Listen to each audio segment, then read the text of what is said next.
Bienvenido. Espero que tu día haya sido sereno. Ahora te invito a relajarte, a respirar hondo y dejar que tus pensamientos se aquieten, porque lo que voy a contarte no es un simple recuerdo, sino la confesión de una vida marcada por secretos imposibles de imaginar. Mi nombre es Teresa, tengo 78 años, y hasta hace poco creía que había sobrevivido al dolor más grande de todos, la muerte de Julián, mi esposo, el hombre con quien compartí más de 5 décadas de matrimonio. Perdí a Julián hace 10 años, en una madrugada fría de invierno. Se fue de un infarto fulminante mientras dormía, sin darme tiempo a un adiós, sin dejar otra huella que sus cosas ordenadas en el armario y el eco de su voz en las paredes de nuestra casa. Aprendí a vivir con la ausencia, a levantarme sola, a preparar mi café sin escuchar sus pasos arrastrados, a caminar por la plaza con una nostalgia que se me incrustaba en los huesos. Pensé que con los años el duelo se había vuelto parte de mí, como una cicatriz que deja de doler pero nunca desaparece. Sin embargo, una tarde cualquiera, mientras regresaba del mercado con mis bolsas de pan y verduras, ocurrió algo que rompió el silencio de mi vida. Una mujer desconocida me esperaba frente a la puerta de mi casa. Era delgada, de cabello oscuro recogido en un moño desordenado, y tenía los ojos enrojecidos como si hubiera llorado demasiado. Me detuve, desconfiada, pero ella dio un paso hacia mí y me extendió un sobre amarillento. «Esto es suyo», dijo con voz quebrada. Me lo entregaron hace tiempo con la instrucción de dárselo cuando llegara el momento. No supe qué responder. La tomé con manos temblorosas y la miré fijamente. «¿Quién es usted?», le pregunté. La mujer negó con la cabeza, como si no pudiera hablar más, y se marchó sin mirar atrás. Me quedé allí, inmóvil, con el sobre en la mano y el corazón latiendo con violencia. Al entrar en la casa, cerré la puerta y me senté en la cocina, colocando el sobre frente a mí como si fuera un objeto peligroso. Reconocí de inmediato la caligrafía. Era la letra de Julián. Mis ojos se nublaron de lágrimas, porque él había muerto 10 años atrás y, sin embargo, allí estaba, hablándome desde más allá de la tumba. Abrí el sobre con un cuidado reverencial y saqué una carta escrita en varias páginas. El inicio me desgarró. «Teresa, si esta carta llega a ti, significa que ya no estoy, pero también que ha llegado el momento de que sepas la verdad. No pude confesártelo en vida porque temía perderte, pero mi silencio ha sido un peso insoportable. Necesito que me escuches ahora, aunque me odies». Mis manos temblaban tanto que apenas podía sostener el papel. Seguí leyendo. Durante años creí que podía protegerte ocultando lo que hice, pero el pasado no desaparece. Lo que ocurrió en 1974 en aquel almacén no fue un accidente. Hay personas que aún viven y que podrían buscarte si saben que conoces la verdad. Ten cuidado. En el segundo cajón de mi escritorio encontrarás una llave. Esa llave abre un cofre que guardé en el sótano. Allí está todo. Me quedé paralizada, con la respiración entrecortada. ¿Qué había hecho Julián? ¿Qué podía esconder durante tanto tiempo? Corrí al escritorio, abrí el cajón y encontré una pequeña llave envuelta en un pañuelo. Bajé al sótano con pasos inseguros, encendí la luz y busqué entre las viejas cajas de herramientas. Finalmente, detrás de un armario oxidado, hallé un cofre de madera cubierto de polvo. Introduje la llave y el candado se abrió con un chasquido metálico. Dentro había carpetas, libretas y un sobrecerrado con mi nombre. Lo abrí, y lo que leí me arrancó el aire. «Teresa, lo que guardo aquí puede destruir la memoria de nuestra familia. Encontrarás pruebas de algo que hice, algo que nunca pude confesar. Tú decides si leerlo todo o volver a cerrar este cofre y dejar que el pasado muera conmigo». Cerré los ojos, con el corazón desbocado, y comprendí que mi vida, tranquila hasta entonces, acababa de quebrarse para siempre. Esa noche no pude pegar un ojo. La carta de Julián y aquel cofre abierto en el sótano me habían arrancado la paz de un solo golpe. Me senté frente a la mesa de la cocina, con los papeles extendidos delante de mí, como si fueran piezas de un rompecabezas envenenado. Durante décadas pensé que conocía al hombre con el que compartí mi vida, un trabajador honesto del puerto, callado, reservado, con sus manías de guardar silencio y evitar hablar del pasado. Siempre creí que su mutismo era timidez, quizá vergüenza de no haber estudiado, de haber vivido una juventud pobre. Pero ahora comprendía que no era timidez, sino miedo, un miedo profundo que lo acompañó hasta el último de sus días. En el cofre había varias libretas de tapas negras, todas con la letra apretada de Julián. Al abrir la primera, lo primero que leí fue un encabezado, 1974. El comienzo del silencio. Mis manos temblaban. En esas páginas relataba, como si fuera un diario, que había trabajado para un hombre poderoso del puerto, un tal Ricardo Valverde, y que esa noche de 1974 había presenciado algo terrible. Un cargamento llegó con retraso, y Marcos, uno de los estibadores, intentó quedarse con parte del dinero. Hubo una discusión, golpes, y luego un disparo. Cayó al suelo y no volvió a levantarse. Nadie habló después de eso. Yo tampoco. Cerré la libreta con violencia, como si las palabras pudieran quemarme las manos. ¿Julián había visto un asesinato? ¿O había participado? Sentí un mareo, me levanté y caminé por la casa con la cabeza entre las manos, buscando aire. La imagen de mi esposo, sentado en su sillón leyendo el periódico, se mezclaba con la idea de un hombre que cayó un crimen durante medio siglo. Volví al sótano y revisé otra de las carpetas.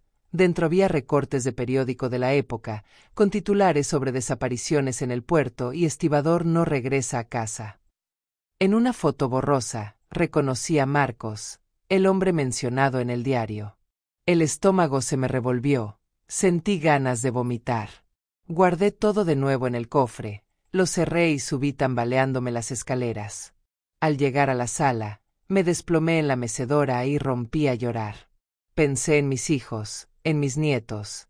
¿Qué pasaría si todo esto salía a la luz? ¿Serían señalados como descendientes de un criminal? Pero al mismo tiempo, me preguntaba, ¿no era peor callar y perpetuar el silencio de Julián? Al amanecer, Aurora, mi vecina y amiga de toda la vida, vino a verme. Al verme con los ojos hinchados y el rostro pálido, me preguntó qué ocurría. Dudé, pero al final le mostré la carta de Julián. Ella la leyó despacio, y cuando levantó la mirada, sus ojos estaban llenos de miedo. Teresa, esto es muy serio. No puedes cargar con esto sola. Sí es cierto, tu esposo estuvo envuelto en algo que puede haber costado vidas. Y si alguien aún vive de aquella red, corres peligro. Sus palabras me helaron más que la carta. Decidimos bajar juntas al sótano y revisar de nuevo el cofre. Esta vez nos atrevimos a abrir todas las libretas. En una de ellas, Julián describía reuniones secretas en el almacén del muelle, pagos en efectivo y la presencia de hombres que parecían policías, aunque vestían de civil. Escribía frases cortas, como si temiera que alguien más pudiera leerlo. No confíes en nadie. El silencio es la única protección. Cerré el cuaderno con rabia y dije en voz alta, ¿protección para quién? ¿Para ti? ¿Y yo qué? ¿Y nuestros hijos? ¿Quién nos protegió a nosotros de tu silencio? Aurora me tomó la mano y me pidió calma. Esa noche, cuando intentaba dormir, escuché pasos en el patio. Me levanté y miré por la ventana. No había nadie, pero la sensación de estar vigilada me acompañó hasta el amanecer. Y en mi interior supe que tenía razón. Alguien más conocía ese secreto, y ahora yo me había convertido en la portadora involuntaria de una verdad peligrosa. Los días que siguieron se convirtieron en un suplicio. Cada vez que me levantaba de la cama, sentía que las paredes de la casa me observaban, como si los secretos guardados durante medio siglo se hubieran impregnado en los ladrillos y ahora reclamaran salir a la luz. Intentaba hacer mi rutina habitual, barrer el patio, preparar café, regar las plantas, pero nada lograba apartar de mi mente la imagen del cofre abierto en el sótano y las palabras escritas por Julián. Aurora venía cada tarde, me ayudaba a revisar los papeles y me pedía que respirara con calma, pero yo notaba su propia inquietud. Esto no es un simple secreto de familia, me repetía. Aquí hay un crimen, Teresa, y esos no caducan. En una de las libretas descubrimos una nota que me heló la sangre. Si algún día caigo, no busques a Ricardo, él nunca se deja ver, busca las iniciales EG, él es el que se mueve en las sombras. Pasamos horas tratando de descifrar quién podía ser ese tal EG, pero ninguno de los nombres conocidos encajaba. Aquella noche, incapaz de dormir, bajé sola al sótano, encendí la lámpara y me quedé mirando el cofre. Dentro había un sobre que no había abierto aún, con mi nombre escrito en letras grandes. Lo abrí con manos temblorosas y encontré una carta más extensa que la primera. Teresa, si llegas a leer esto es porque no logré liberarme. Ricardo Valverde fue mi verdugo y mi protector, pero él no actuaba solo. Hubo un hombre, un cómplice que lo ayudó a mantener todo en secreto. Yo lo conocí como Eje y temí tanto como a Ricardo. Si ese hombre aún vive, puede que vaya a buscarte al saber que conoces la verdad. Sentí que se me cortaba la respiración, guardé la carta de inmediato y subí a la sala. Apenas amaneció, llamé al inspector Martínez, un viejo conocido del barrio que había ayudado en otras investigaciones. Le conté parte de la historia, omitiendo algunos detalles para proteger la memoria de Julián, pero le mostré la carta y los recortes de periódico.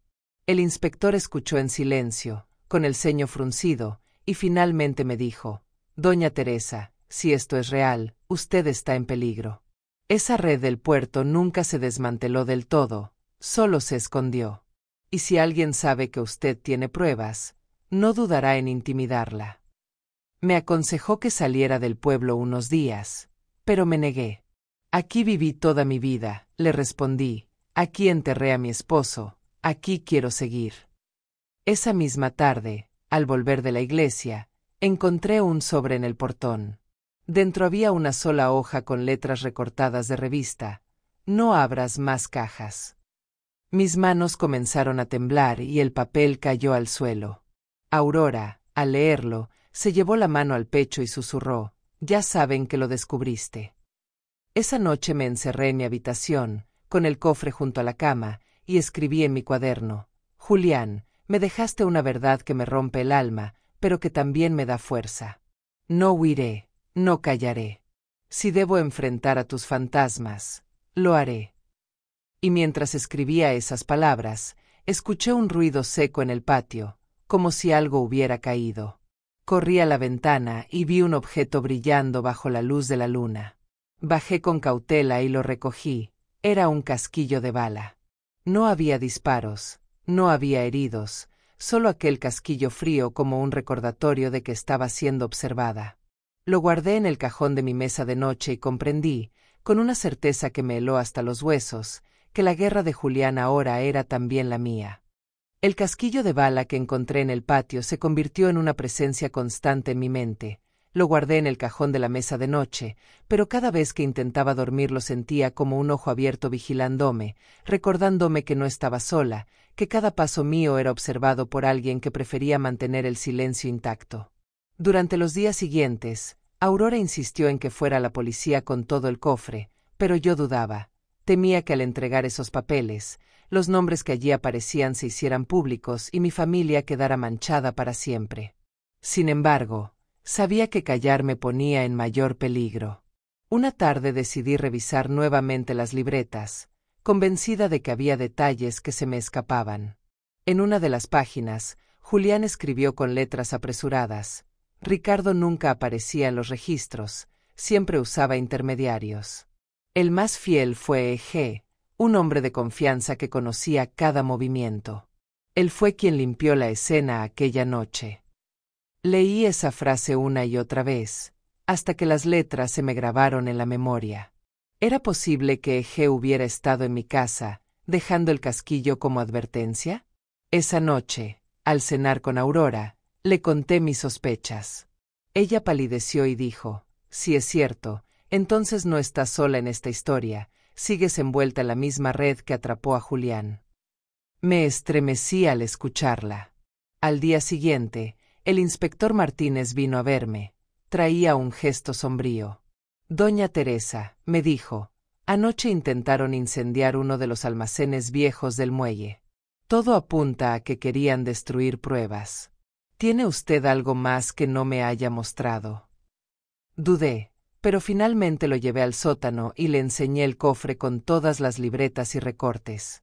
Martínez revisó en silencio y al terminar me dijo: «Esto confirma lo que sospechábamos. Su esposo no era el único, había toda una red. Pero también significa que usted está marcada. Quien dejó ese casquillo quería que lo supiera». Me ofreció protección, pero yo no quise abandonar mi casa. Esa noche, cuando ya me disponía a dormir, escuché pasos en el pasillo. Me levanté aterrada, pensando que los agentes habían fallado, pero al abrir la puerta no había nadie.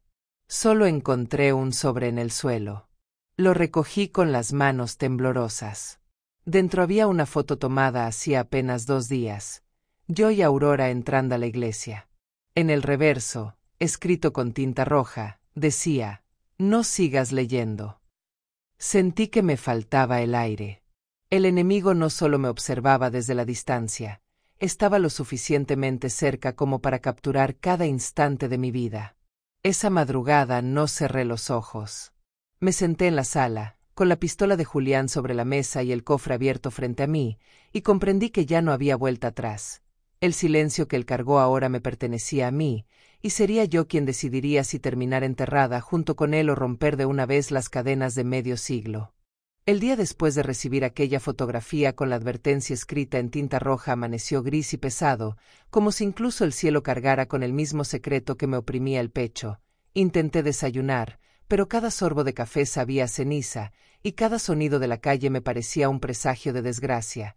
Aurora llegó temprano, con el rostro pálido, y al mostrarle la foto sus ojos se llenaron de lágrimas. «Teresa, esto ya no es solo un aviso, es una amenaza directa. Alguien quiere que dejes de leer, que dejes de hablar». Sus palabras resonaron en mí como un eco, porque sabía que era cierto, pero también comprendía que el silencio nunca había salvado a nadie, ni a Julián, ni a Marcos, ni a Ezequiel, ni a tantos otros cuyos nombres aparecían en las libretas. Esa mañana decidí salir, aunque los policías me recomendaron quedarme en casa. Necesitaba ver el barrio con mis propios ojos, comprobar si aún había algo de vida normal fuera de mis muros. Caminé hasta el mercado con paso inseguro, y allí sentí el peso de las miradas. Algunos me observaban con compasión, otros con recelo, como si yo fuera culpable de haber destapado una herida que todos preferían olvidar. Comprendí que el silencio no solo había protegido a los culpables, también había dado a los inocentes una ilusión de paz. Esa paz se había roto, y yo era la portadora de la grieta. Al regresar, encontré al inspector Martínez esperándome en la puerta. Traía un gesto cansado, y en sus manos llevaba una carpeta. «Doña Teresa, encontramos algo en los archivos policiales de 1974», me dijo. Dentro había informes nunca concluidos, testigos que desaparecieron de repente, y un nombre subrayado varias veces: Enrique Gálvez. Mi corazón se detuvo. Las iniciales CG cobraban forma. «Creemos que este hombre fue el brazo derecho de Valverde», explicó Martínez. «Nadie supo qué fue de él. Algunos dicen que murió, otros que escapó, pero si sigue vivo, es posible que esté detrás de las amenazas». Sentí que el suelo se abría bajo mis pies. Aquel hombre podía estar respirando aún, caminando entre nosotros, y yo era ahora su objetivo. Esa noche, mientras intentaba asimilar la noticia, escuché un golpe en el patio. Salí con cautela y encontré una caja de cartón. Dentro había un pañuelo bordado con las iniciales CG y una bala sin disparar. Grité, dejé caer la caja y corrí adentro. Los agentes revisaron la zona, pero no encontraron a nadie. Me encerré en mi habitación con Aurora, y allí, bajo la luz tenue de la lámpara, le confesé: «Creo que Julián quiso advertirme, creo que sabía que este hombre seguiría vivo y que tarde o temprano vendría por mí». Ella me apretó la mano, pero no pudo ocultar su propio miedo.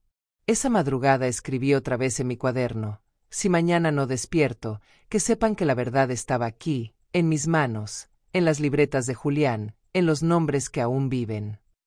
Y mientras escribía, juré en silencio que no me rendiría, porque si algo había aprendido de todo esto era que el precio del silencio siempre era más alto que el del dolor de la verdad.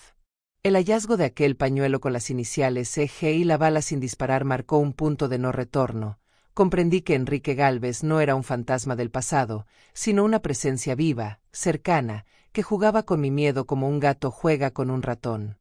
Esa noche casi no hablé. Me limité a sentarme en la mecedora con la caja sobre las rodillas, escuchando el crujido de la madera como si fueran pasos en el pasillo. Aurora trataba de mantenerme despierta, pero el cansancio nos vencía. Al amanecer, el inspector Martínez volvió a visitarme. Traía bajo el brazo un viejo expediente y me lo entregó en silencio. Dentro había fotografías en blanco y negro, hombres reunidos en un muelle, cargando cajas. Entre ellos distinguí a Julián, joven, con mirada cansada, y a su lado un hombre de rostro anguloso y bigote fino, Enrique Gálvez. «Aquí lo tiene», dijo Martínez. Este es el hombre que su esposo mencionaba. Nunca fue detenido, y desapareció del mapa en 1980. Hay rumores de que viajó al extranjero, pero otros aseguran que nunca dejó el país. Sentí un escalofrío recorrerme la espalda. Podía ser que ese hombre hubiera regresado ahora, décadas después, solo para asegurarse de que yo callara. Esa tarde, mientras revisábamos los papeles en la mesa de la cocina, escuchamos un ruido seco en la puerta. Corrimos y encontramos un sobre blanco. Dentro había una fotografía tomada hacía apenas 2 días. Aurora y yo saliendo del mercado. En el reverso estaba escrito: «Eres la siguiente». Aurora rompió a llorar, y yo sentí que las piernas me flaqueaban. Llamamos al inspector de inmediato, pero cuando llegó ya no había rastro de nadie. Esa noche reforzaron la vigilancia, pero aún así el miedo no desapareció. Decidí entonces leer de nuevo las libretas de Julián, buscando alguna pista que me ayudara a entender qué querían de mí. En una de las últimas páginas encontré una confesión que me dejó helada. «No puedo dormir. Enrique dice que si hablo, nos matarán a todos. Me jura que Ricardo nunca permitirá que se rompa el pacto. Yo callo por ti, Teresa, por los niños, pero cada día siento que mi silencio es también mi condena». Cerré el cuaderno con rabia, gritando en voz alta: «Tu silencio también fue mi condena, Julián». Aurora me abrazó, tratando de calmarme, pero mis lágrimas eran imparables. Esa misma madrugada, un ruido metálico nos despertó. Corrimos al sótano y encontramos el cofre abierto, aunque yo lo había cerrado con llave. Dentro faltaba una libreta, precisamente la que contenía los últimos años escritos por Julián. Comprendí que alguien había entrado en mi casa a pesar de la vigilancia, y que ahora tenía en sus manos la parte más peligrosa del secreto. El inspector, al enterarse, apretó los puños con impotencia. Esto confirma que Eje está vivo y que sabe exactamente dónde golpear. Desde entonces, no he vuelto a dormir tranquila. Cada sombra que se mueve fuera de mi ventana me parece la suya, cada ruido en el techo lo siento como sus pasos. Y en mi interior sé que no se detendrá hasta asegurarse de que la voz de Julián, y ahora la mía, se apague para siempre. Desde el robo de la libreta en mi propio sótano, la casa dejó de ser un refugio para convertirse en una trampa. Cada habitación me parecía vigilada, cada ventana un ojo abierto hacia la calle, cada sombra un recordatorio de que Enrique Gálvez podía entrar y salir cuando quisiera. El inspector Martínez aumentó la vigilancia, colocó cámaras y agentes, pero yo sabía que contra alguien que llevaba medio siglo moviéndose en las sombras, nada era suficiente. Aurora, a pesar del miedo, seguía acompañándome. Sus ojos oscuros mostraban la misma pregunta que yo me hacía en silencio: ¿cuánto tiempo más podríamos resistir? Una tarde, decidí caminar hasta la iglesia para hablar con el padre Esteban. Necesitaba paz, necesitaba consejo. Al confesarle lo que había descubierto, su rostro se ensombreció. «Hija, conozco ese nombre», dijo con voz grave. Enrique Gálvez fue visto varias veces en los años 70 acompañando a Valverde. No era un simple ayudante, era el que decidía quién vivía y quién desaparecía. Muchos aquí lo sabían, pero nadie se atrevía a hablar. Sus palabras me helaron. Regresé a casa con un nudo en el estómago. Esa misma noche, encontré en el portón un objeto imposible de ignorar: la libreta robada, envuelta en un trapo, con una nota que decía: «Solo la devuelvo para que sepas que puedo quitártela cuando quiera». Sentí que la sangre se me helaba en las venas. Corrí adentro con el corazón desbocado y se la mostré a Aurora. Ella me miró en silencio y susurró: «Está jugando contigo, Teresa, quiere quebrarte». Abrí la libreta con manos temblorosas y descubrí que había páginas arrancadas, las más recientes, las que Julián había escrito en sus últimos meses de vida. Comprendí que Enrique no solo quería asustarme, también buscaba controlar qué parte de la verdad quedaba en mis manos. Esa noche no dormí. Me quedé en la sala con la pistola de Julián sobre la mesa, escuchando los pasos de los agentes afuera y aún así convencida de que no servirían de nada si él decidía entrar. Al amanecer, llamé al inspector y le conté lo ocurrido. Martínez apretó los dientes con furia. «Este hombre nos está provocando, quiere demostrar que siempre está un paso adelante». Ordenó un operativo en los alrededores, pero no encontraron nada. Los días siguientes se convirtieron en un desfile de amenazas sutiles. Una llamada telefónica con respiración al otro lado, un vaso roto en la cocina sin explicación, una sombra reflejada en el espejo de la sala. Yo iba anotando todo en mi cuaderno, como si dejar registro pudiera darme algo de control. Una tarde, mientras revisaba de nuevo las libretas, encontré un párrafo que había pasado por alto. Si Enrique sobrevive a todos, buscará algo más que silencio. Él quiere venganza. Cerré el cuaderno con un escalofrío. Esa frase me persiguió todo el día. Y al caer la noche, cuando me disponía a dormir, escuché un golpe fuerte en la puerta. Corrí con el corazón acelerado y al abrir no había nadie, solo una caja pequeña en el suelo. La llevé adentro, la abrí con cuidado y casi solté un grito. Dentro había una foto mía, tomada esa misma mañana mientras estaba en la iglesia, con una X roja sobre mi rostro. Comprendí que la caza había comenzado, y que ya no se trataba solo de proteger el secreto de Julián, sino de sobrevivir al enemigo que él había dejado vivo detrás de mí. Después de aquella caja con mi foto marcada con una X roja, entendí que Enrique Gálvez no solo quería intimidarme, quería demostrarme que su mirada me alcanzaba en cualquier lugar, incluso en el templo donde buscaba consuelo. Esa noche no pude cerrar los ojos.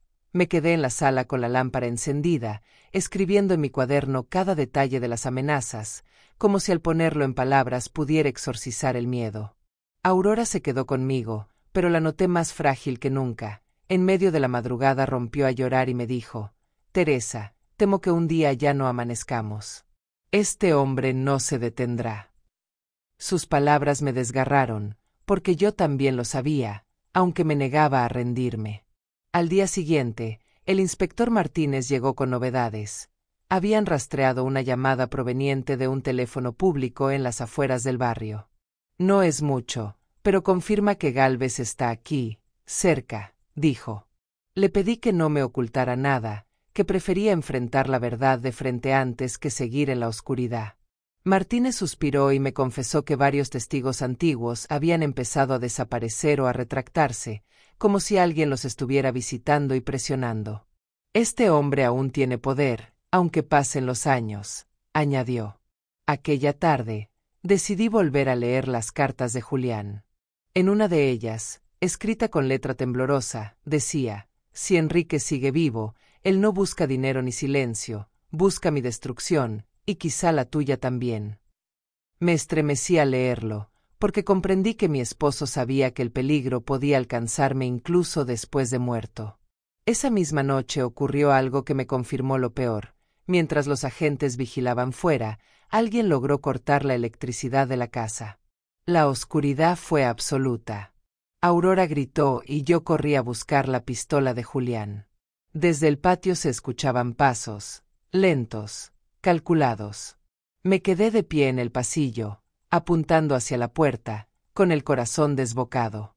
Entonces, un golpe seco sacudió la entrada, pero antes de que pudiera reaccionar, las luces volvieron.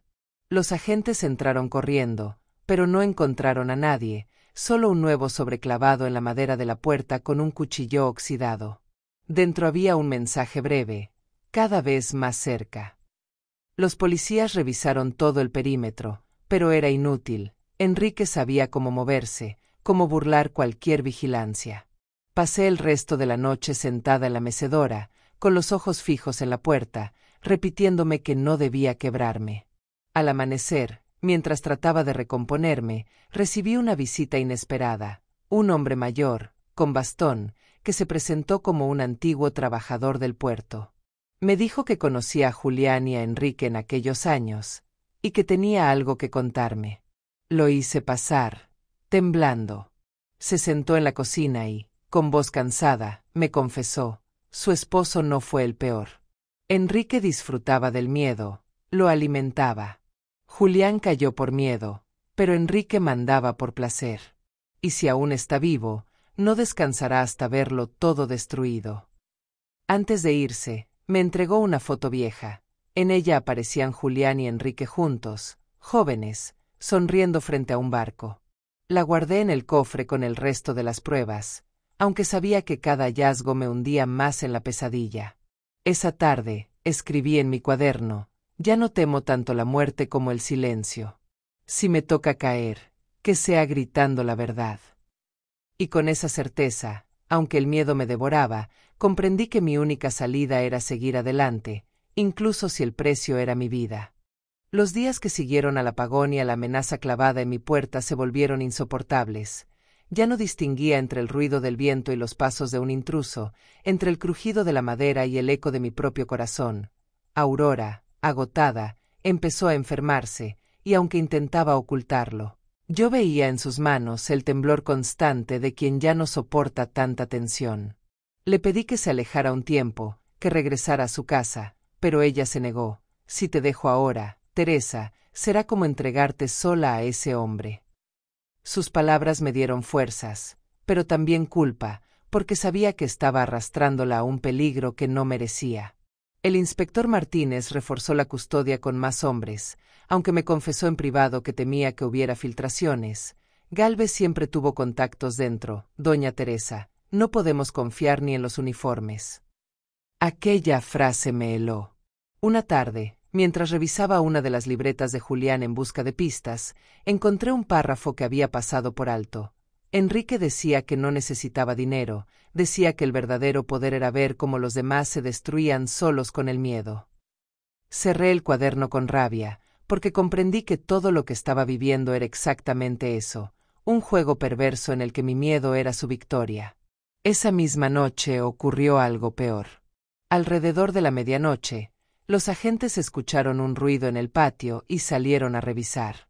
Yo me quedé en la sala con Aurora, rezando en silencio. De pronto, un objeto se estrelló contra la ventana, rompiendo el cristal. Corrí a recogerlo. Era una botella con un papel dentro. Lo saqué con manos temblorosas y leí: lo que cayó tu esposo no era por ti, era por mí. Yo decido cuándo acaba esto. El corazón se me encogió, porque aquella nota no era solo una amenaza, era una confesión velada de que Enrique había sido la causa real del silencio de Julián. Al día siguiente, le mostré la nota al inspector, y su rostro se endureció. Esto es suficiente para reabrir el caso formalmente. Pero debe prepararse, porque Gálvez no se va a esconder más. Efectivamente, esa tarde recibimos la noticia de que alguien había visto a un hombre mayor rondando el puerto, con bastón y sombrero. La descripción coincidía con Enrique. El barrio entero se sumió en un murmullo constante, como si todos hubieran despertado de un sueño largo y pesado. Algunas vecinas me decían en voz baja: Teresa, ten cuidado, ese hombre siempre fue peor que todos. Sentí que mi vida ya no me pertenecía, cada día era un pulso con la muerte, cada noche un campo de batalla en mi propia casa. Esa madrugada, mientras intentaba conciliar el sueño, escuché un ruido en el sótano. Bajé con la linterna y la pistola en la mano, con Aurora detrás de mí. Al llegar, encontré el cofre abierto de nuevo. Pero esta vez no faltaba nada. En el interior habían dejado un nuevo objeto, un reloj de pulsera viejo, con las iniciales JR grabadas en la correa. No sabía quién era JR, pero supe al instante que era otra pista, otra herida que se abriría. Escribí en mi cuaderno: Julián, tu silencio se deshace frente a mis ojos. Enrique no solo te persigue a ti, ahora me persigue a mí. Pero si cree que me quebrará, no sabe que mi vida ya no me pertenece, pertenece a la verdad. El hallazgo de aquel reloj con las iniciales JR fue como abrir una herida nueva. Lo sostuve entre mis manos durante largos minutos, intentando recordar si alguna vez Julián me había mencionado a alguien con ese nombre, pero nada surgía en mi memoria. Aurora me observaba en silencio, con el rostro desencajado, hasta que se atrevió a decir: «Tal vez no lo recuerdes porque él quiso borrarlo de tu vida». Guardé el reloj en el cofre y me senté en la mecedora, sintiendo que cada objeto que aparecía era un mensaje calculado por Enrique Gálvez, una forma de decirme que no había detalle del pasado que escapara a su control. A la mañana siguiente llevé el reloj al inspector Martínez. Él lo examinó con atención y me dijo: «Hubo un José Ramírez, estibador del puerto, desaparecido en 1975. Nunca se encontró su cuerpo, pero se sospechaba que estaba vinculado a Valverde y a Gálvez. Es probable que esto sea suyo». Sentí un mareo al escucharlo. Otro nombre, otra vida borrada, otro secreto que Julián había cargado en silencio. Esa tarde, mientras regresaba a casa, encontré un nuevo sobre bajo la puerta. Dentro había una nota breve: «¿Cuántos más estás dispuesta a descubrir?». Grité de rabia y golpeé la mesa, porque comprendí que Enrique no se detendría. Me estaba llevando al límite, obligándome a mirar de frente todas las ausencias que habían marcado nuestra historia sin que yo lo supiera. Esa noche me encerré en la sala con Aurora, los agentes rondando afuera, y decidí leer de nuevo las libretas.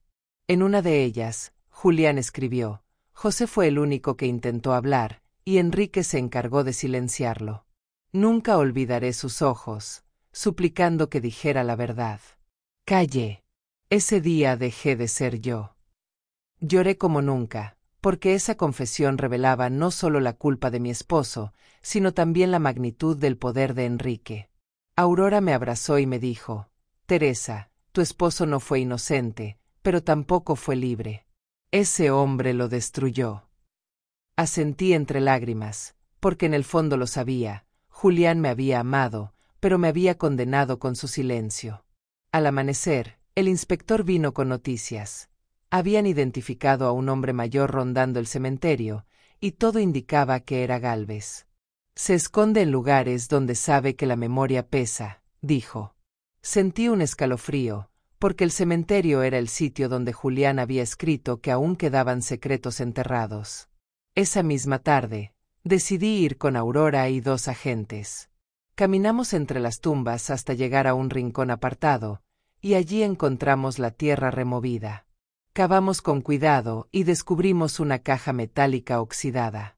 Dentro había más documentos, cartas y, para mi horror, una lista con nombres tachados, entre ellos el de José Ramírez y el de Marcos Gutiérrez.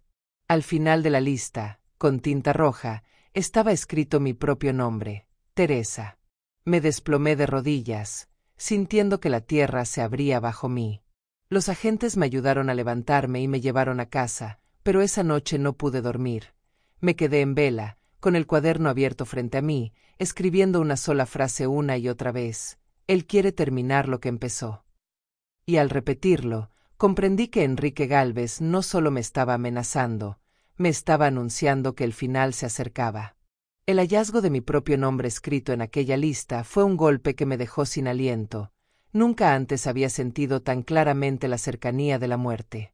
Sostuve el papel entre las manos y sentí que la tinta roja ardía como fuego en mis dedos. Aurora me observaba con lágrimas en los ojos, incapaz de pronunciar palabra, y los agentes que nos acompañaban intercambiaban miradas de preocupación. El inspector Martínez, al enterarse, se presentó en mi casa esa misma noche. «Doña Teresa, esto confirma lo que temíamos. Gálvez no solo juega con el pasado, ha decidido escribir su presente y su futuro. Y en su lista, usted es el siguiente paso». Me quedé muda, pero dentro de mí algo se quebró. La sensación de fragilidad se transformó en rabia. Pasé la madrugada revisando una y otra vez las libretas de Julián, buscando alguna pista que me ayudara a entender cómo enfrentar a ese hombre.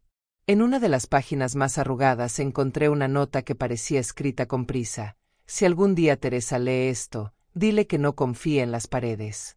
Enrique siempre escucha. Cerré el cuaderno con un escalofrío, recordando todos los ruidos, todas las sombras, cada objeto dejado en mi puerta. ¿Era posible que desde hacía años alguien vigilara mi casa sin que yo lo supiera? Esa idea me atravesó como un cuchillo. Decidí entonces hacer algo que nunca antes me habría atrevido: hablar en público. Al día siguiente fui a la parroquia, y frente a un grupo de vecinos que aún acudían a misa, conté parte de la verdad. No todo, porque no quería arrastrar la memoria de Julián en ese momento, pero sí lo suficiente: que Enrique Gálvez estaba vivo, que seguía amenazando, que había nombres en esas libretas que nunca debieron ser olvidados. El murmullo que se levantó en la iglesia fue como un rugido contenido. Algunos me miraban con compasión, otros con miedo, y algunos con abierta hostilidad, como si mi voz hubiera despertado un monstruo que ellos preferían seguir ignorando. Esa misma tarde, en la puerta de mi casa, apareció un ramo de flores negras, con una nota que decía: «Te advertí que callaras». Los agentes recogieron la prueba, pero yo comprendí que Enrique no necesitaba disparar para herirme. Cada gesto era una herida psicológica que me debilitaba poco a poco. Esa noche, sin embargo, tomé una decisión: ya no viviría a la defensiva. Abrí todas las libretas y comencé a transcribir en mi cuaderno cada nombre, cada fecha, cada descripción. Si él me mataba, quedaría un registro completo de la verdad.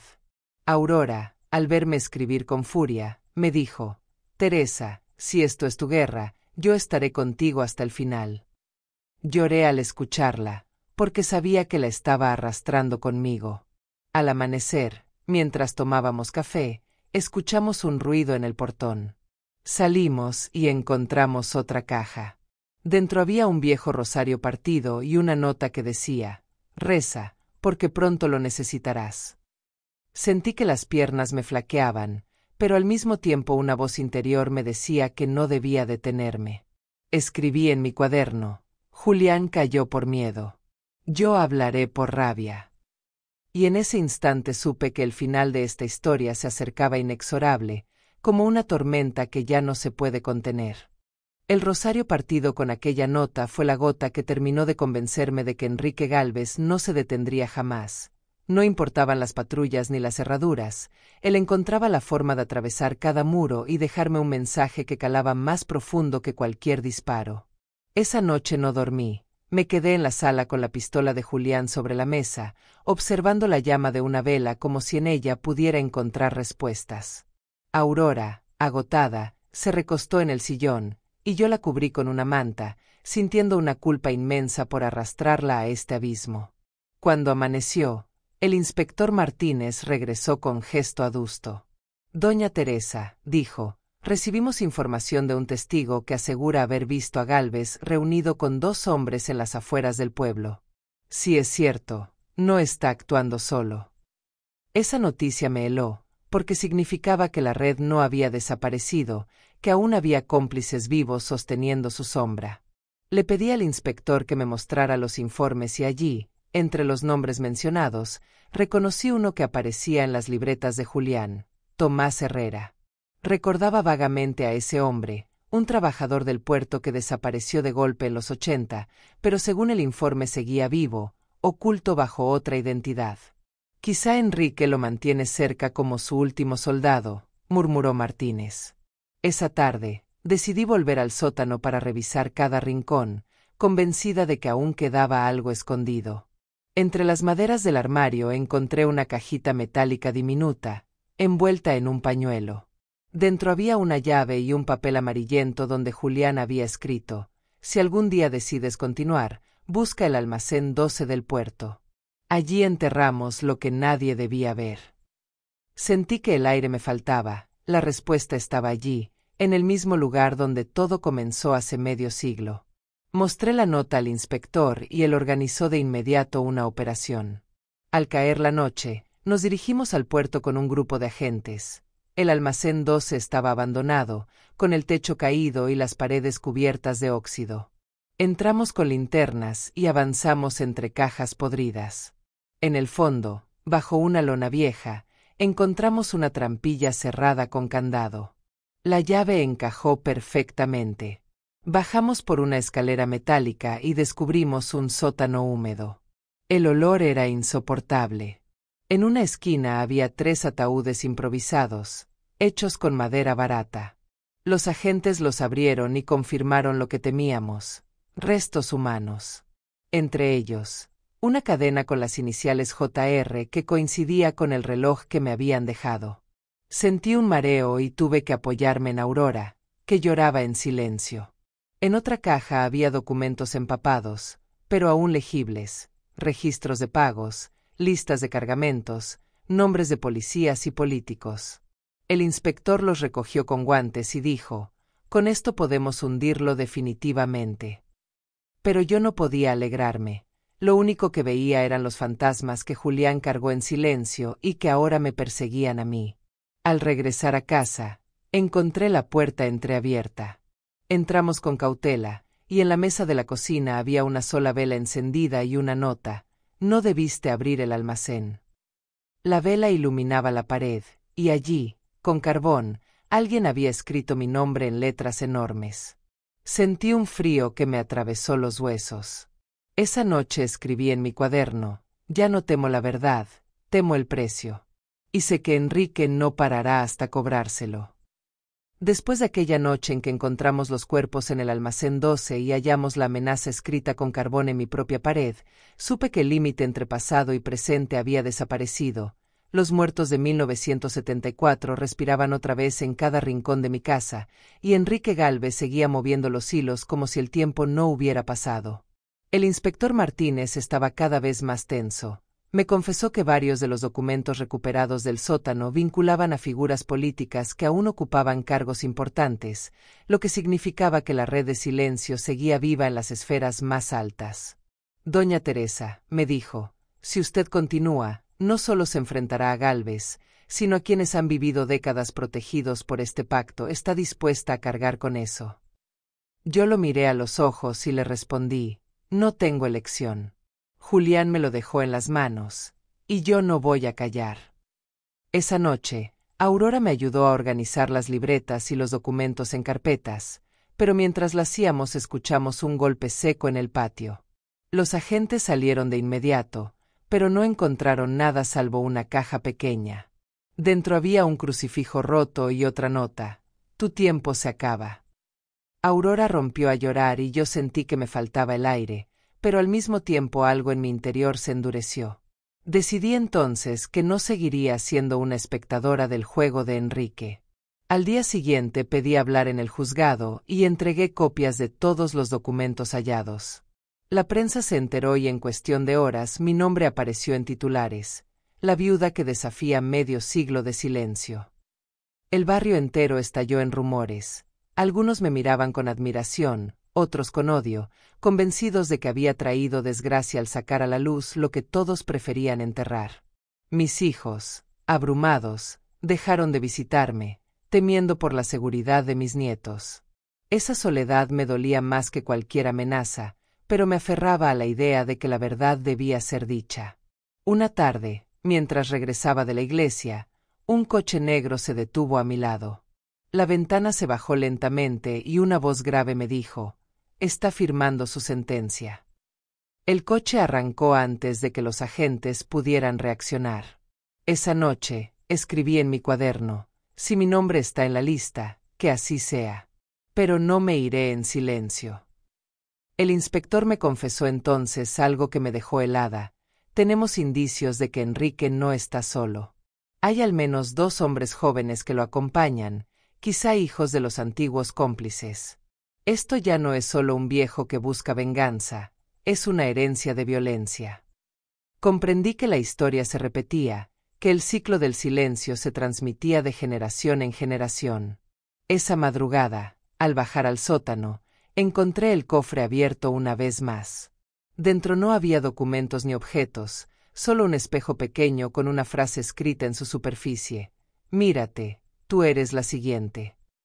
El reflejo de mi rostro envejecido me devolvió la mirada, Y por primera vez entendí que Enrique no buscaba solo silenciarme, quería quebrar mi espíritu, arrancarme la dignidad. Cerré el espejo con fuerza y juré en silencio que no le daría ese placer. El miedo seguía ahí, clavado en mis huesos, pero debajo de él había nacido una fuerza que nunca antes había sentido. Tras aquella madrugada en que encontré el espejo con la frase escrita, mi vida dio un giro aún más oscuro.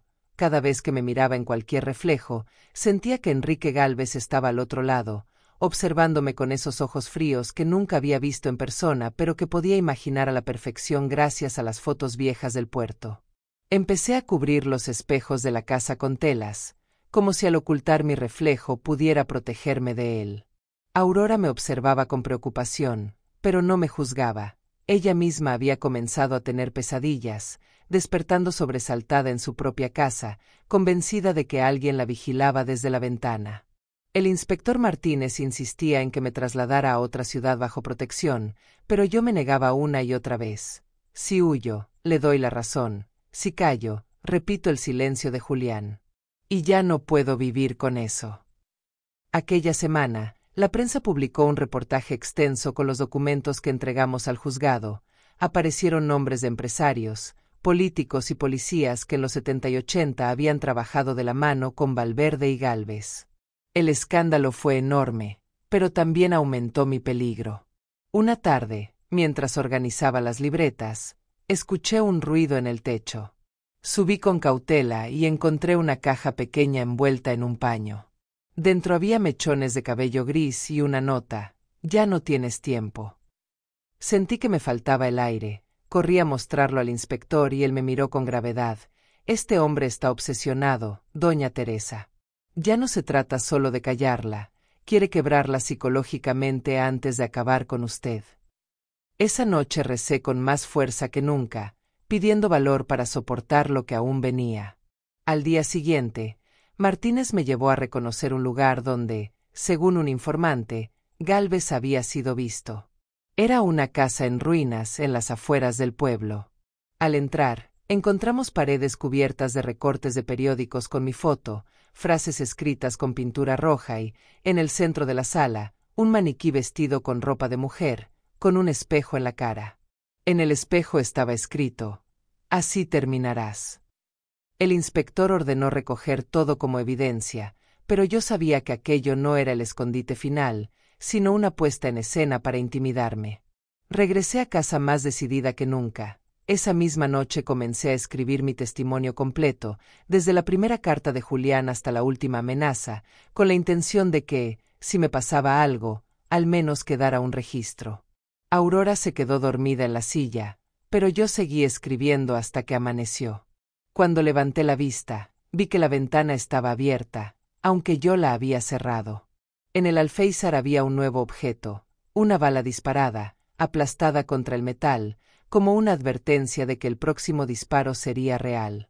La tomé entre mis dedos y sentí el frío de la muerte recorriéndome el cuerpo. Sin embargo, en lugar de quebrarme, apreté la bala con fuerza y susurré: «Julián, tu silencio me condenó, pero mi voz será mi salvación». En ese instante comprendí que el enfrentamiento con Enrique era inevitable, que tarde o temprano tendría que mirarlo a los ojos y romper, de una vez por todas, el ciclo de miedo que había gobernado mi vida durante demasiado tiempo. Después de encontrar aquella bala deformada en mi ventana, la certeza de que Enrique Gálvez estaba cada vez más cerca me acompañó como una sombra permanente. Ya no había rincón de la casa que no me pareciera invadido por su presencia invisible. Aurora insistía en que nos fuéramos juntas a la ciudad, a casa de una sobrina suya, pero yo me negaba con la misma terquedad de siempre. Si huyo, todo habrá sido en vano, y el silencio de Julián seguirá gobernando. El inspector Martínez me visitaba casi a diario, cansado, con ojeras profundas, y una tarde me confesó: «No se imagina lo difícil que es atraparlo, cada vez que creemos tenerlo, desaparece como humo». Pero no se engañe, doña Teresa, este hombre no es inmortal, cometerá un error, y entonces caerá. Quise creerle, pero en el fondo temía que ese error lo pagara yo con mi vida. Aquella semana ocurrió algo que rompió por completo mi resistencia. Recibí una llamada telefónica en plena madrugada. Al descolgar, Escuché una voz ronca, inconfundible. Tu esposo me debía su silencio. Ahora tú me lo debes a mí. La próxima vez no será un aviso. Colgó antes de que pudiera responder.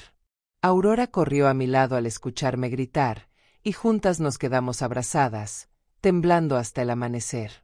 El inspector rastreó la llamada y descubrió que provenía de un teléfono público a pocas cuadras de mi casa. El miedo se convirtió en rabia. Decidí entonces enfrentar el pasado de otra manera. Fui al archivo parroquial y pedí acceso a los registros antiguos. Entre los libros polvorientos encontré una lista de entierros de los años 70. Varios de los nombres coincidían con los de las libretas de Julián, Marcos Gutiérrez, José Ramírez, y otros más que jamás habían sido reconocidos oficialmente como víctimas. Comprendí que el cementerio guardaba más secretos de los que habíamos descubierto. Esa tarde, acompañada por Aurora y 2 agentes, fui hasta la parte más antigua del camposanto. Caminamos entre las tumbas olvidadas hasta encontrar una lápida sin nombre, marcada solo con una cruz torcida. La tierra estaba removida recientemente. Cavamos un poco y hallamos un cajón metálico con documentos empapados, pero aún legibles, recibos de pagos firmados por Ricardo Valverde y anotaciones con las iniciales EG. Sentí un escalofrío al confirmar que Enrique seguía presente incluso en los registros del pasado. Cuando volvimos a casa, encontramos la puerta entreabierta. Adentro, todo estaba en su lugar salvo un detalle. En la mesa de la cocina había un espejo pequeño, idéntico al anterior, con otra frase escrita: no busques donde ya te he encontrado. Me quedé inmóvil, con el corazón latiendo desbocado, comprendiendo que había estado dentro de la casa mientras yo estaba en el cementerio. Esa noche no dormí, me quedé en la sala con la pistola de Julián en el regazo, escribiendo en mi cuaderno: cada paso que doy me acerca más al final. Pero si mi voz logra romper el silencio que él me heredó, habrá valido la pena.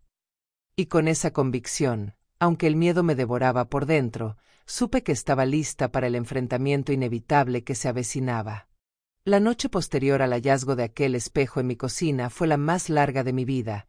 Me senté en la mecedora con la pistola de Julián sobre las rodillas, incapaz de apartar la vista de la puerta, convencida de que en cualquier momento Enrique Gálvez cruzaría el umbral. Aurora, agotada, se quedó dormida en el sillón, pero incluso en sueño su cuerpo temblaba, como si la amenaza hubiera calado en lo más profundo de su ser. El inspector Martínez llegó al amanecer con malas noticias. Doña Teresa, descubrimos que varios de los agentes asignados a su vigilancia recibieron llamadas sospechosas. Creemos que Gálvez aún tiene contactos dentro de la fuerza. Esa confesión me heló. Significaba que mi casa no estaba protegida realmente, que tal vez cada movimiento mío llegaba hasta el por medio de ojos disfrazados de aliados. Decidí entonces que debía dejar de esperar y actuar. Pasé el día revisando los documentos recuperados en el cementerio y en el almacén, y entre ellos encontré una carta nunca abierta, dirigida a mí, con la letra temblorosa de Julián. Si alguna vez llegas hasta Enrique, recuerda que no fue solo mi verdugo, fue también mi espejo. En él verás lo que yo pude haber sido si hubiera elegido la oscuridad. Perdóname. Lloré sobre aquel papel, comprendiendo que mi esposo había cargado medio siglo de miedo, y que ahora ese miedo había caído sobre mí. Esa tarde, el inspector organizó un plan: usarme como cebo para atraer a Enrique. Yo acepté, aunque Aurora suplicó que no lo hiciera. Teresa, eso es poner tu vida en sus manos. Le respondí con calma: mi vida ya la tiene en sus manos desde que me dejó aquel casquillo en el patio. La diferencia es que ahora quiero mirarlo a los ojos. Esa noche me quedé sola en la casa, mientras los agentes vigilaban a la distancia. El silencio era absoluto, tan denso que podía escuchar el latido de mi propio corazón. Pasada la medianoche, escuché un crujido en el piso superior. Tomé la pistola y subí lentamente las escaleras. En el pasillo, bajo la luz tenue de la luna que entraba por la ventana, vi una sombra moviéndose. «Sé que estás ahí, Enrique», susurré. No hubo respuesta, solo el sonido de un paso más. De pronto, una voz grave, más cercana de lo que jamás imaginé, murmuró. Al fin te atreves a pronunciar mi nombre. Sentí que la sangre me abandonaba el cuerpo, pero mantuve el arma firme. En la penumbra, distinguí la silueta de un hombre mayor, de pie al final del pasillo, apoyado en un bastón. Su presencia era imponente, como si toda la casa se hubiera llenado de su sombra. Tu esposo fue débil, dijo con frialdad. Yo lo mantuve vivo solo porque me servía. Tú no me sirves. En ese instante, los agentes irrumpieron en la casa, pero la figura desapareció como un fantasma entre la oscuridad. Solo quedó el eco de su voz y una nota en el suelo. Esto no termina hasta que yo lo diga. Caí de rodillas, temblando, mientras los policías registraban cada rincón sin éxito. Esa noche comprendí que había estado cara a cara con el hombre que había gobernado mi vida desde las sombras, y que el desenlace estaba más cerca de lo que nunca imaginé. Después de aquella noche en la que finalmente escuché la voz de Enrique Gálvez dentro de mi propia casa, mi mundo se quebró en dos. Por un lado, la certeza de que estaba viva por pura casualidad. Por otro, la convicción de que el final de esta pesadilla ya no podía postergarse más. Los agentes juraban haberlo visto, pero todos coincidían en lo mismo. Se desvaneció en la oscuridad como si conociera cada rincón mejor que nosotros. Aurora, al enterarse, se desplomó en llanto y me rogó que abandonáramos el pueblo de inmediato. Yo la abracé y le respondí, si me voy ahora, todo lo que Julián cayó habrá sido en vano. Ella me miró con desesperación, pero entendió que mi decisión era irreversible. Esa mañana, el inspector Martínez llegó con un semblante sombrío. Habían encontrado un cuerpo en las afueras del pueblo, un anciano con signos de violencia. No era Enrique, pero junto al cadáver había una nota con mi nombre. Quiere mostrarle que cualquiera puede caer antes que él, me dijo Martínez. El miedo me recorrió entera, pero también me dio fuerzas. Decidí entonces leer en voz alta, frente al inspector y Aurora, las últimas páginas de la libreta recuperada. En ellas Julián escribía, Enrique nunca necesitó dinero, lo que buscaba era el control. Nosotros éramos sus piezas. Valverde le dio poder, pero él lo transformó en miedo. Si aún vive cuando leas esto, sabrás que solo el valor puede derrotarlo. Guardé silencio tras leerlo, con las manos temblorosas, y comprendí que esa frase no era solo una advertencia, era una instrucción. Esa tarde, Martínez me propuso un plan arriesgado, organizar una reunión falsa en el puerto, usando mi testimonio como cebo, para obligar a Enrique a mostrarse. Dudé, pero al final acepté, era el único modo de terminar. Pasé la noche escribiendo cartas para mis hijos, explicándoles por qué había tomado esa decisión, y dejándoles mis últimos pensamientos por si no regresaba. Al amanecer, el operativo comenzó. El puerto estaba desierto, cubierto por una neblina espesa que parecía salida de un mal sueño. Caminé entre las viejas grúas oxidadas con un micrófono oculto en mi abrigo, mi corazón golpeando como un tambor. De pronto, escuché el sonido de un bastón golpeando la madera. Me detuve, y allí estaba, Enrique Gálvez, de pie frente a mí, con sus ojos oscuros brillando como carbones encendidos. Así que eres más valiente de lo que pensé, dijo con una sonrisa torcida. Tu esposo murió siendo mi sombra, tú quieres ser mi voz. Sentí un escalofrío, pero me mantuve firme. Quiero ser el final de tu reinado, le respondí. Antes de que pudiera reaccionar, los agentes salieron de sus escondites. Enrique levantó las manos lentamente, pero en su rostro no había miedo, solo desprecio. No entienden nada, murmuró. Esto no termina conmigo. Fue detenido entre forcejeos, pero incluso esposado, su mirada seguía clavada en mí, como una marca imposible de borrar. Esa noche, de regreso en casa, me senté frente al cuaderno y escribí. Lo vi, lo escuché, lo enfrenté. Pero siento que sus palabras aún respiran en mi sombra. Sabía que el capítulo final estaba cerca, y aunque el miedo seguía en mis huesos, también había en mí una serenidad nueva, la de quien ha mirado al monstruo a los ojos y ha decidido no callar jamás. La captura de Enrique Gálvez en el puerto fue recibida con alivio por algunos y con incredulidad por otros. Los periódicos lo llamaban el último fantasma del muelle, y durante días mi nombre volvió a aparecer en titulares, esta vez como la mujer que lo había enfrentado. Pero yo sabía que aquello no era un final, sino apenas una pausa. Desde el mismo momento en que lo vi esposado, percibí en sus ojos una calma que no correspondía a alguien derrotado. Esa mirada me perseguía en sueños, oscura, penetrante, como si me hubiera marcado para siempre. El inspector Martínez me advirtió que el juicio sería complicado. Doña Teresa, este hombre tiene contactos todavía. Habrá quienes intenten protegerlo, habrá testigos que desaparecerán o se retractarán. Yo asentí, porque ya no esperaba un camino fácil. Aurora me acompañaba en todo, aunque su salud se deterioraba a causa del miedo constante. Sus manos temblaban y sus noches eran de insomnio, pero aún así me decía, no te dejaré, Teresa, pase lo que pase. Una tarde, recibí un sobre desde la cárcel. Dentro había una hoja escrita con la caligrafía de Enrique. «Crees que me derrotaste», decía, «pero yo no soy un hombre, soy una herencia. Mientras haya alguien que me recuerde, nunca estarás en paz». Sentí un escalofrío. Comprendí que aún entre rejas seguía jugando conmigo. Esa noche, mientras repasaba las libretas de Julián, encontré un detalle que me había pasado desapercibido, un nombre escrito en el margen, subrayado 2 veces, Héctor Gálvez. Mi corazón dio un vuelco.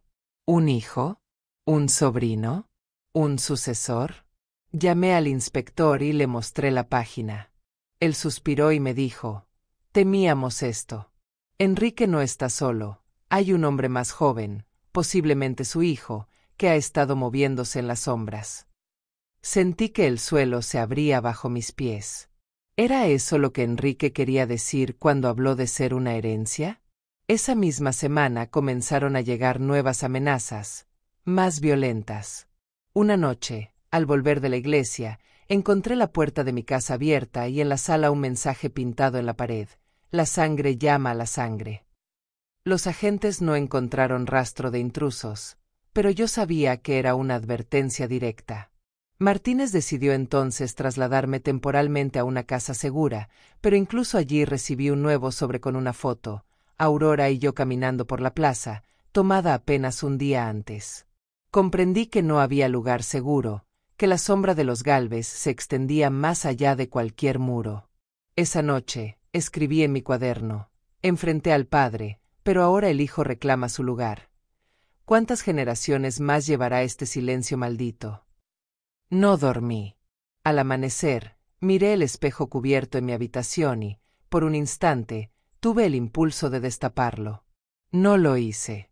Sabía que si me veía reflejada, quizá encontraría en mis propios ojos el eco de las palabras de Enrique, «Soy tu espejo». El descubrimiento del nombre de Héctor Gálvez en los márgenes de la libreta de Julián se convirtió en una obsesión. Cada vez que intentaba dormir, veía esas 2 palabras subrayadas como si fueran un presagio. El inspector Martínez confirmó mis temores.